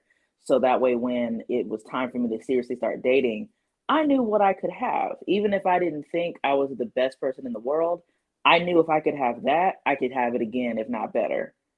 So that is what I used to model my relationship. And yep, you are correct in middle. That's exactly what I was doing. Had no type of attachment. Like I was making sure I was not gonna ever be attached because I said you can't catch me slipping. Like you just can't do it. So that was me. Okay, we got Bolo back, and then I'm gonna go to Mr. Hale. Bolo, what you got, Well, nephew? you look different. I just came up here. I was listening to Dani. I was listening to her, and I just came back up. A lot of the times, and I'll leave after this. A lot of the times, us as men, when we feel that we've messed up so bad, we don't think that there's a way back. So maybe, and I can't say that this is what it is for him, but I've counseled a lot of men, and I know a lot of men that a lot of the times that we feel that once we've messed up so critically, right, that there's no way back. And, children are so resourceful. They're very tenacious in how to bounce back and how to form that relationship. But because of our pride, it works both ways, where we can be braggadocious or we can just continue to pounce on ourselves like you messed up. And we just continue not knowing that as long as you have breath in your life, in your body, you can change things. So I don't know if he's listening. I hope he is. And for all those men that are out there that has messed up, it is never too late. As long as you got breath, man, there's nothing impossible in Christ Jesus. So that's all I wanted to say. Thank you for letting me back up. I'm gonna go back into the booth. Can I say Okay, something, TJ? Yeah, of course. Because that's what Bolo said is absolutely right. And again, like I said, I'm just reading one of the letters my dad sent me in jail, and this is back February the 4th, 2009. Now, mind you, I opened this up like a year ago, but he said the exact same thing. My dad at the end, he was like, Courtney, there is a lot of time for us, and I want time. Please write me. I need you in my life. We need this time. Happy Valentine's Day. Please send me pictures. Love always, your dad. And yeah, some of this, you have been my Valentine for 26 years. I was 26 when he wrote this. Wow. And not dad. So yeah. I'm about to cry. I need a fan. But yeah, I'm about to cry reading it, and it's just, oh my God. Go ahead, Court. Go ahead. Because we have to understand, we got to understand that that's what the enemy has done to us, right? The enemy has made us believe. He has made us believe that we have all this time on this earth and we waste it. We waste it. We waste it on anger. We waste it on petty bullshit. Instead of saying to ourselves that, listen, man, I'm on the highway right now driving. Yeah. Anything can happen. A tire can fly off and I can flip over. Anything can happen. Time is not promised. It's not. So fathers, listen to these young ladies up on this stage talking to you, begging you. They're 30, 25, 28, 30, 40, telling you this is the effect that it has had. You don't know how deep these ripples go. So men, you messed up. I got it. We all mess up, but it's never too late to get back on that horse. So call your daughters, call your sons, and talk to them. Love on them, man. I love you all. I love all of you guys. Mm-hmm. We and family. Wherever I can fit, and hopefully I can take some of that anger away, some of that pain. I wish I could. I pray for you guys. I wish I could. But here's the greatest thing in it. Through that pain, you guys become living testimonies. Living testimonies. And you're going to use this pain to do righteousness and to do greatness with it. Thank you for letting me back up. I'm going to go back into the chat. Always, babe. So yeah. So anyway, go ahead. Hey, Sir Hale. Hey. You doing? You guys hear me? Oh, we can hear you now. Yeah. Okay. We're good. How you doing? It's a little delayed. Sorry about that, guys. I'm actually on my way out to do my studies for the weekend, but I was listening, of course, and I'm like, hold on, they talking about something real good. So I wanted to give a real life truth as to what you guys were talking about. You ladies were talking about. I'm sorry, I've been in my work environment, and I always say guys, so I mean ladies. So I often talk about my marriage and about we've been in this 15 years. What I don't share with people often is the reason why we are still together. At 25, 26, me and my wife were separated. We were like separated. Like, it's real separated when you change your Facebook status to, it's complicated. So we was for real broke. It was over for real. It was Facebook official. And I thought my sons needed me. I didn't grow up thinking that daughters. I didn't hear much of that. I always say, you need to, fathers raise your sons, and be there for your sons. Be there for fathers and sons. And what made me come back and reconcile with my wife is when I came to visit, and my 2-year-old, which she was 2 at the time, Charity. When I was leaving Debbie and said, "Daddy, are you leaving?" And she had tears coming down her eyes because she missed me. The first time in my entire life that I understood that daughters need dads too. And I had a life going in Chicago, a minister preaching in a lot of different places, had a good reputation. I looked at my daughter and I said, "Baby girl, I have to leave, but I will be back in 30 days. I've been back with my family ever since I made my promise to my daughter, because she made me realize that I have to be in her life." And I'm saying that sometimes it's going to take us seeing daughters for me to understand, for us to get it, that it is not just about us sending child support.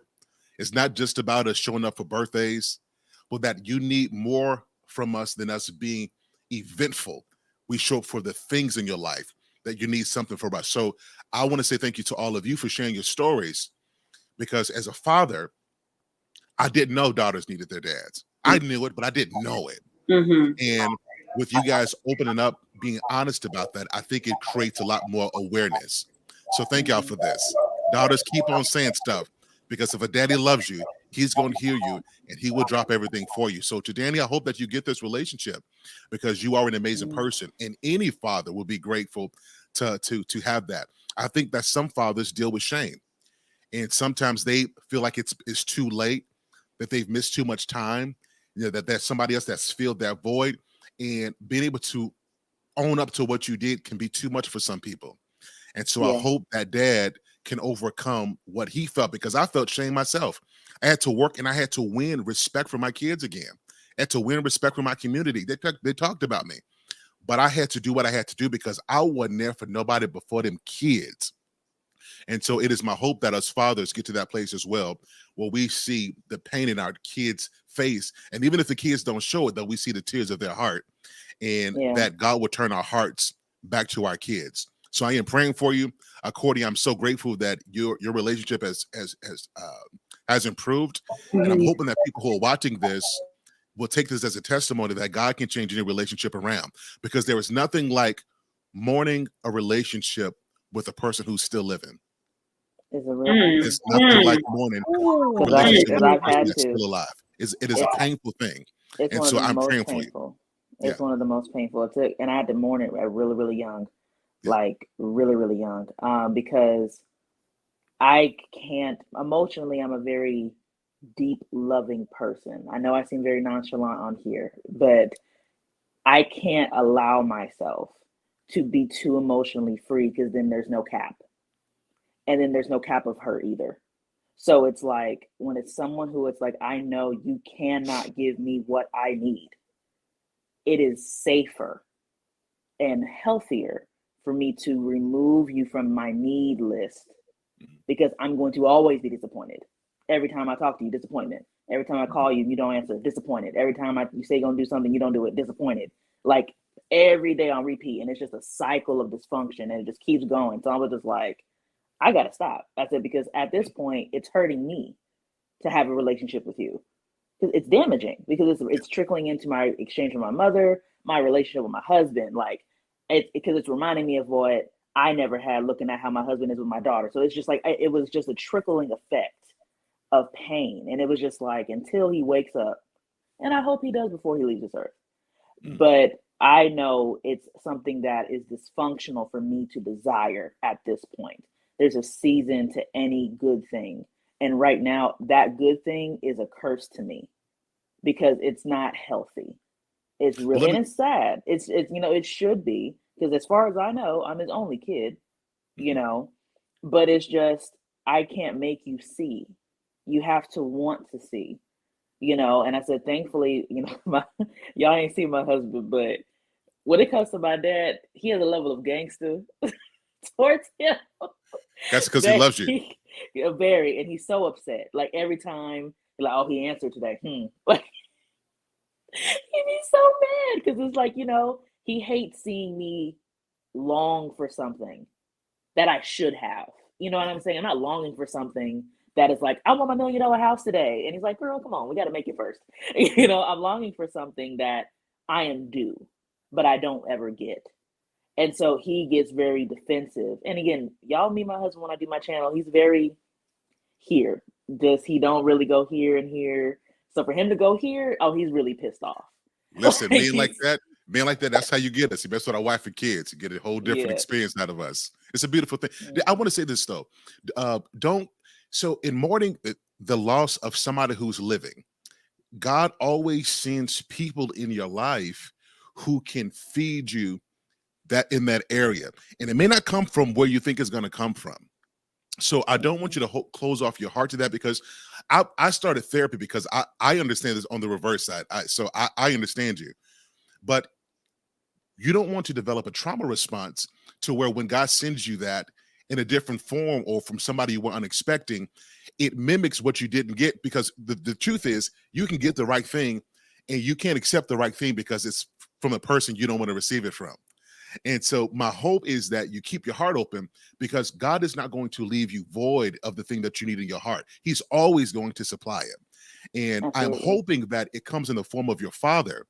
But even if it doesn't, God will still pour into you so that you won't live from a deficit. And it's so Yeah. important not to take the pain, and which, of course, you're doing a tremendous job. I mean, you're always on here popping and smiling. You're married and successful. You know what I mean? So you've obviously found a way to transform that pain. But Mhm. as we know, in this kind of stuff, the pain does not really go away. We just get stronger, Yes. right? And so I'm Yes. praying that you keep your heart open, because God's not going to leave that area in your life void. You deserve that. Yes. And he honestly has been fulfilling that void through my husband's family. Yeah. Because with my dynamic of me and my mom and my dad, I'm not family oriented naturally. Like, you know how there's some people who like, oh, I live and die. And I'm like, like, I'm not, with my mom, yes, I'll fight anybody over my mom. But my dad, not really. But with my husband's family, they're so close. And it's like between my brother-in-law reaching out to me saying, hey girl, hope you doing good. It's just like, oh, this is nice. Because he's an amazing dad. He's like 5 kids. Like, oh my God. Like, he's a superhero. So he's very like nurturing and just a really genuine person. And like I like being around him because I can just feel the love that he has for not only me, but for his family. So it's just like, oh, this is cool. Like, so it's like I like to rest in that area with my family now. Because like I didn't always have that kind of genuine nature from a man. And then, I have my godfather on top of that we may not talk all the time, but I know if he ever comes in town, there's a love that I don't get from anyone else that he can give. So it's like I have it there, thankfully. So I'm young, so I'm not fatalistic. I have become to understand what long suffering and patience really means. Sure. And so who I am in a decade, I've already seen what God can do in my life in a decade. So I can only imagine and be optimistic on what my life can be in another decade. But at the same time, I have it's not an unrealistic, optimistic kind of Sure. view. I'm like, I'm okay if he never changes. It's really where I'm at. Versus being like, I hope he changes one day. I'm like, if he never does, it's all fine.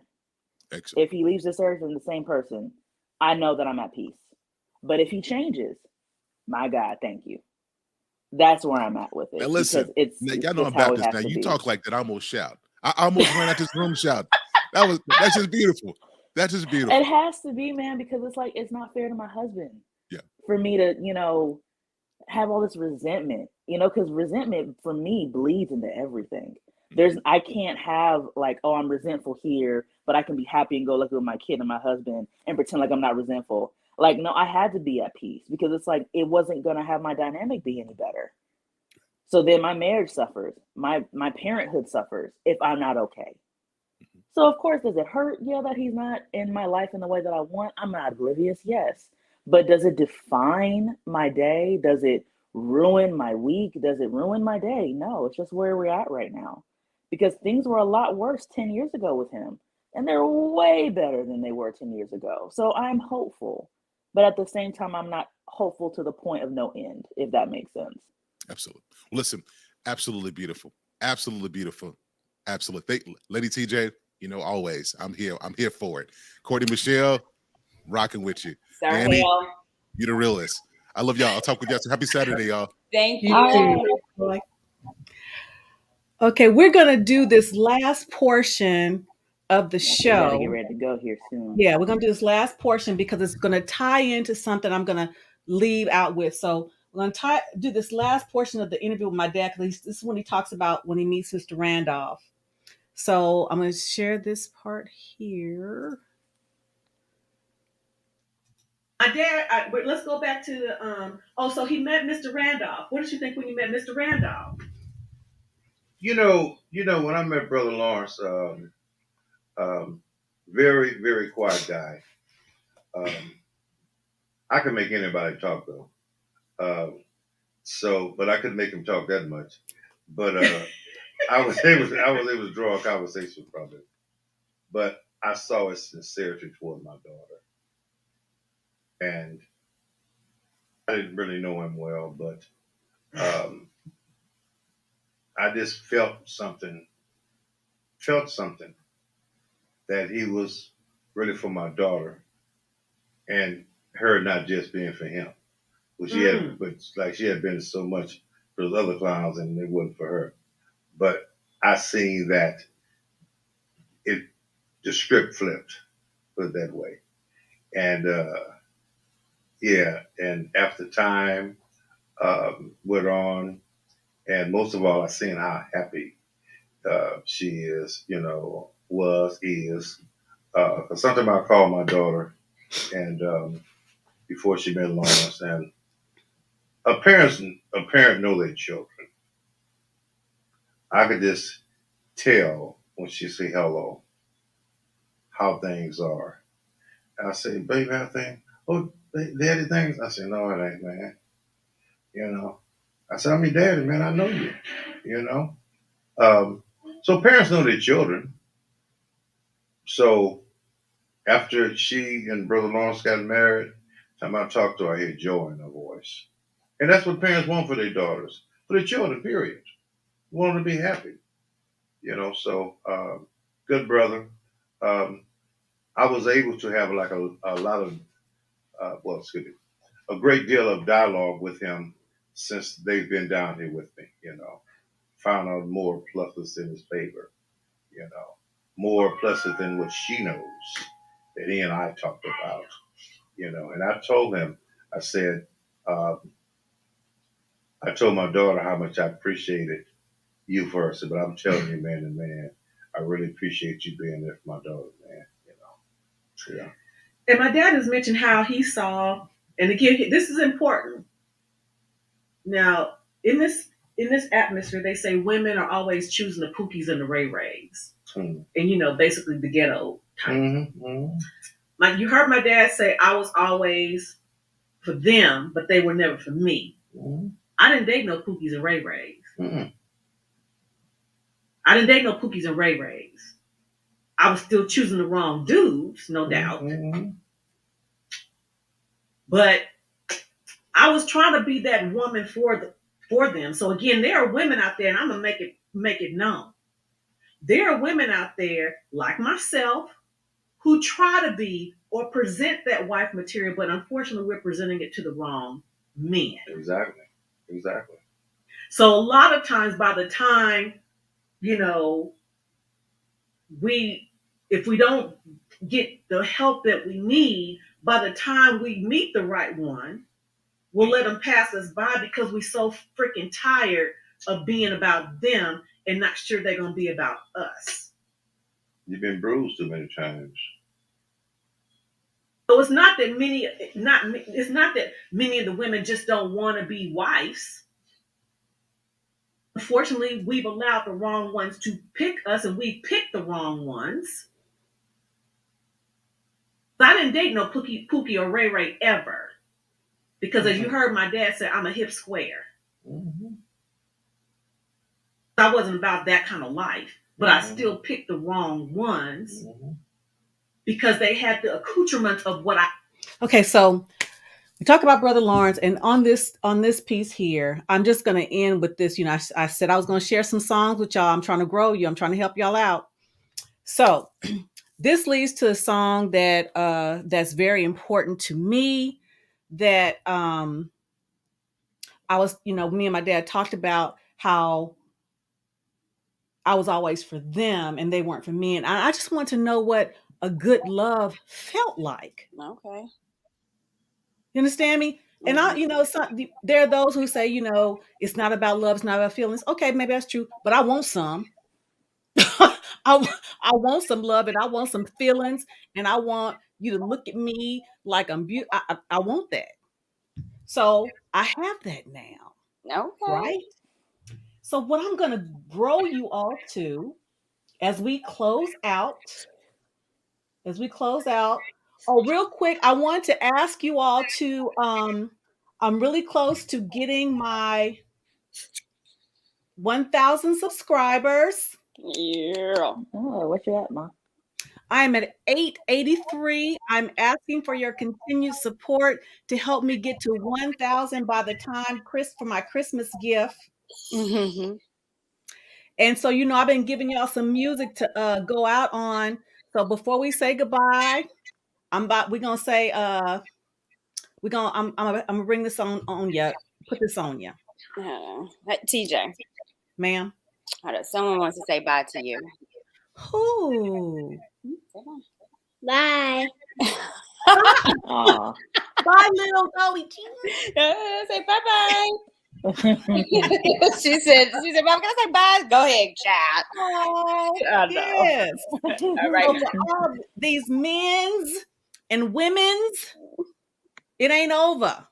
Because I want y'all to know it took me almost a lifetime to have, but I have it now, by gosh. Hold on a minute. Get a hold of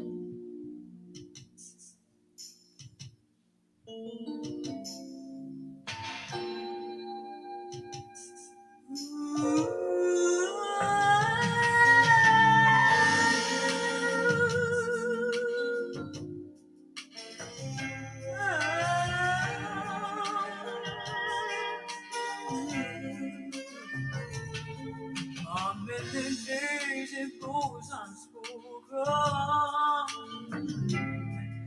but this desire never seems to go away.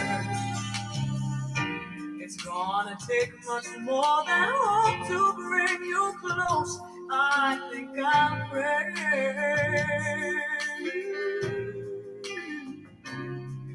I hear you say you've got a lot to give up,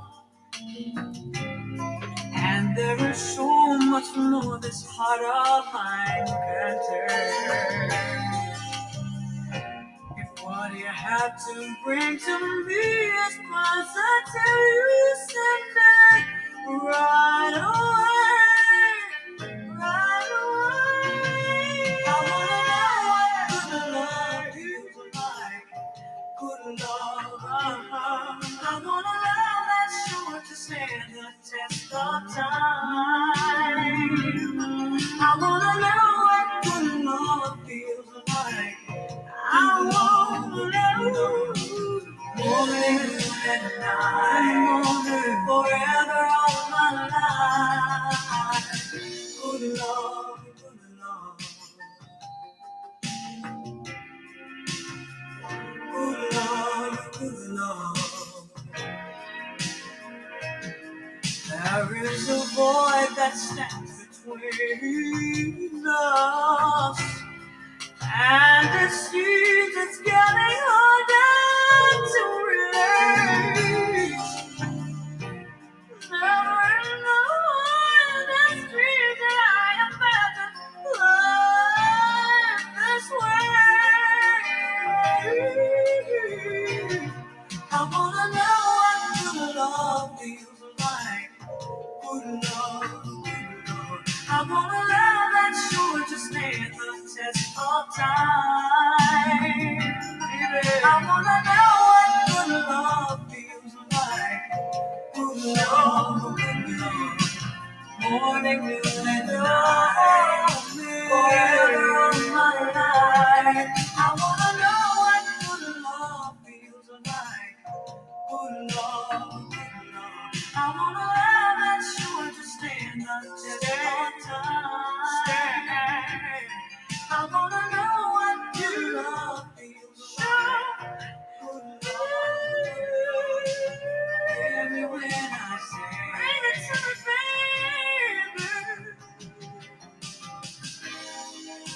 If you're the man I hear you say you are, I don't quite understand why loving is so hard. Never have I felt the need to be this close. Words cannot say